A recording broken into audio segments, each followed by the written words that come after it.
जय श्री कृष्ण। आपका मेरी चैनल में स्वागत है। सनातन धर्म में पूर्णिमा तिथि का बहुत खास महत्व होता है। हिंदू पंचांग के अनुसार वैशाख माह के शुक्ल पक्ष की पूर्णिमा तिथि का व्रत 12 मई 2025 यानी कि सोमवार के दिन रखा जाएगा और इसी दिन देश भर में बुद्ध जयंती का पावन पर्व भी भक्ति भाव पूर्वक हर्षोल्लास के साथ मनाया जाएगा। वैशाख पूर्णिमा का यह पावन तिथि हिंदू धर्म में विशेष महत्व रखता है। इस व्रत को धन और संतानदायक माना गया है। जो भी श्रद्धालु पूरे विधि विधान से के साथ वैशाख पूर्णिमा की व्रत रखता है, उसकी सभी मनोकामनाएं भगवान विष्णु पूरा करते हैं। कहा जाता है कि जो कोई भी भक्तगण वैशाख पूर्णिमा का व्रत पूरी श्रद्धा और विश्वास से करता है तो उस पर भगवान विष्णु और माता लक्ष्मी की विशेष कृपा होती है। धार्मिक मान्यता अनुसार पूर्णिमा की तिथि पर भगवान सत्यनारायण की कथा वार्ता का विशेष महत्व होता है। इसी दिन घर पर ही स्वयं श्री सत्यनारायण की कथा वार्ता का श्रवण अवश्य करना चाहिए। वैशाख पूर्णिमा की महात्म्य कथा इस प्रकार है कि एक बार द्वापर युग के समय दौरान माता यशोदा जी भगवान श्री कृष्ण से पूछती है कि आप संसार के पालन करता हो, मुझे ऐसा कोई उपाय बताओ जिससे मृत्यु लोक में किसी भी स्त्री को विधवा होने का भय न हो और न ही उसे निसंतान होने का दुख रहे। तब भगवान श्री कृष्ण ने अपनी माता यशोदा से कहा कि मैं आपको एक ऐसे ही व्रत के बारे में विस्तार से बताता हूँ। सौभाग्य प्राप्ति के लिए हर महिला को 32 पूर्णिमासी तक पूर्णिमा का पावन व्रत को करना चाहिए। इससे संतान और सौभाग्य की रक्षा होती है। एक क्रांतिका नामक नगर में राजा चंद्रहास राज करता था। उसके नगर में एक धनेश्वर नामक का ब्राह्मण उनकी पत्नी सुशीला के साथ रहता था। उनके घर में किसी प्रकार के धन संपत्ति की कोई कमी नहीं थी, लेकिन ब्राह्मण का कोई संतान न था, जिसके कारण दोनों पति पत्नी बहुत दुखी रहते थे। एक बार उस नगर में एक साधु महात्मा पधारे, जो सभी घरों में भिक्षा मांगकर गंगा नदी के किनारे भोजन कर जीवन व्यतीत करते थे। लेकिन वह साधु धनेश्वर के घर भिक्षा मांगने नहीं जाते थे।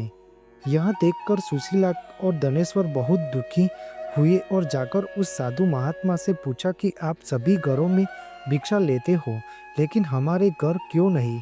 ऐसा क्यों साधु महाराज?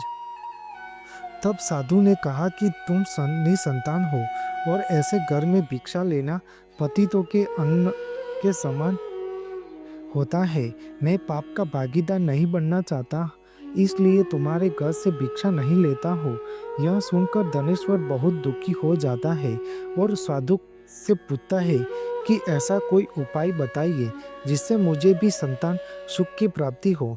तब साधु महात्मा ने उस दंपति को 16 दिन तक माँ काली की पूजा करने की सलाह दिया, जिसके बाद धनेश्वर और उसकी पत्नी ने ऐसा ही किया।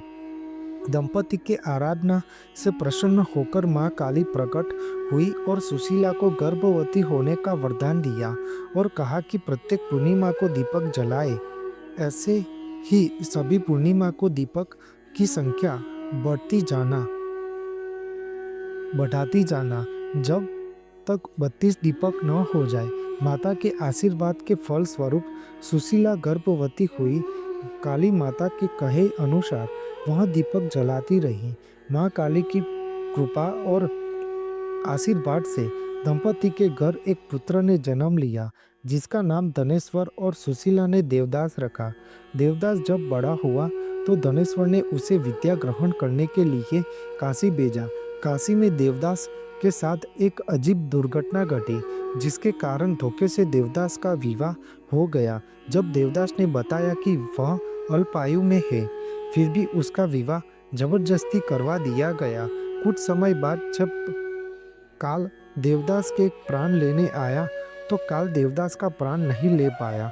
तब काल ने यमराज से कहा कि वह देवदास के प्राण लेने में असमर्थ है, जिसके पश्चात यमराज ने इसके पीछे का कारण जानने के लिए भगवान शिव और माता पार्वती के पास गया।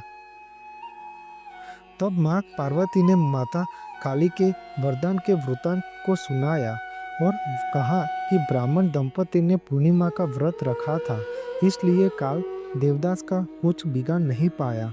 तभी से कहा जाता है कि पूर्णिमा के दिन व्रत करने से काल से मुक्ति मिलती है और भगवान सभी की मनोकामनाएं पूर्ण करते हैं। इसलिए वैशाख पूर्णिमा का व्रत भगवान बुद्ध, भगवान विष्णु और माता लक्ष्मी की पूजा के लिए महत्वपूर्ण है। यह व्रत पुत्र प्राप्ति, धन प्राप्ति और मोक्ष प्राप्ति के लिए भी लाभदायी माना जाता है। बोलो भगवान श्री हरि विष्णु जी की जय। आपको मेरी यह माहिती अच्छी लगी हो तो मेरी चैनल को लाइक, शेयर, कमेंट, सब्सक्राइब करें और बेल आइकन को दबाना ना भूलें। जय स्वामी नारायण।